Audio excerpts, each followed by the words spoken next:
जय माता दी दोस्तों, आज मैं आपके सामने पेश करने जा रहा हूँ एक धार्मिक कहानी ईश्वर का परिचय। दोस्तों, एक राजा एक महात्मा को बहुत आदर देते थे। महात्मा ने भी अपने प्रभाव से उन्हें वश में कर रखा था।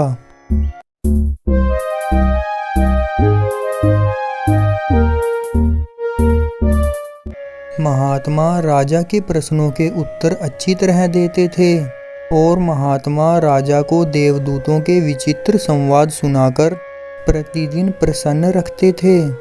यद्यपि महात्मा इतने ज़्यादा विद्वान नहीं थे, किंतु दूसरों के मन की बात जानने में कुशल थे। राजा की सभा में विद्वान तो बहुत थे, लेकिन महात्मा जी राजा के काफ़ी करीब थे। एक बार एक विद्वान ने राजा से कहा, राजन, यह महात्मा कुछ नहीं जानता। राजा ने कहा, चुप रहो, तुम उसके ज्ञान की गंभीरता को नहीं जानते। विद्वान ने कहा, तो मेरे बताए तरीके से उसकी परीक्षा करें। राजा ने कहा, किस प्रकार? विद्वान ने कहा, आप उनको पूछिए, ईश्वर कहाँ रहता है, किस दिशा में उनका मुख है, वह क्या करता है? इन प्रश्नों से उनकी परीक्षा हो जाएगी। दूसरे दिन राजा ने सभा में महात्मा से प्रश्न पूछे, किंतु महात्मा हक्के बक्के रह गए तथा इस समय सप्रमाण उत्तर देने में असमर्थ थे। उन्होंने 8 दिन का समय मांगा। राजा ने कहा, मैं सप्रमाण उत्तर चाहता हूँ, इस बात का ध्यान रखना। महात्मा अपने घर जाकर विचार करने लगे, किंतु उत्तर का 8वें दिन भी निर्णय नहीं कर पाए। 9वें दिन बीमारी का बहाना बनाकर घर पर ही रहे। उन्होंने सोचा, सभा में अपमानित होने से क्या लाभ। स्वामी की उदासी देखकर नौकर ने पूछा तो महात्मा ने सारी बात बता दी। बुद्धिमान नौकर ने कहा, इस प्रश्न का उत्तर तो सरल ही है। आप राजा को लिखें कि मैं रोगग्रस्त हूँ और सभा में आने में असमर्थ हूँ। मेरे नौकर को भेज रहा हूँ, वह ठीक उत्तर दे देगा। उसी समय अचानक महात्मा को बुलाने के लिए राजा का नौकर आ गया। महात्मा ने पत्र लिखा। नौकर पुराने वस्त्र पहनकर सभा में गया और पत्र दे दिया। राजा ने आश्चर्यचकित होकर पूछा, क्या तुम प्रश्नों का उत्तर दे सकोगे? नौकर ने कहा, क्यों नहीं, परंतु धर्मानुसार और नियमानुसार पूछने वाला शिष्य कहलाता है, उत्तर देने वाला गुरु। मैं ऊंचे स्थान पर बैठता हूँ और आप शिष्य के स्थान पर। राजा ने सब कुछ स्वीकार किया और कहा, यदि सप्रमाण उत्तर नहीं दोगे तो मृत्युदंड पाओगे। राजा ने कहा, मेरा प्रथम प्रश्न है कि ईश्वर का निवास स्थान कहाँ है? नौकर ने कहा, इस प्रश्न का उत्तर सरल है, आप एक गाय यहाँ पर मंगवाइए। राजा ने गाय मंगवा दी। नौकर ने कहा, यह गाय दूध देती है, परंतु यह दूध कहाँ पर रहता है? राजा ने कहा, गाय के स्तनों में।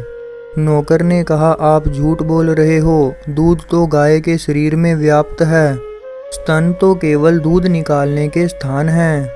अब नौकर ने कहा, अच्छा दूध मंगवाइए। राजा की आज्ञा से दूध लाया गया। नौकर ने कहा, क्या इस दूध में मक्खन है? यदि है तो कहाँ है? राजा उत्तर न दे सका। नौकर ने कहा, आप जानते हैं कि दूध में मक्खन है, किंतु कहाँ है यह नहीं जानते। जैसे दूध में सब जगह मक्खन है, उसी प्रकार ईश्वर भी सब जगह है। दूध पीने के लिए लोग गाय को दूहते हैं, उसी प्रकार ईश्वर को पाने के लिए हृदय को दूहा जाता है।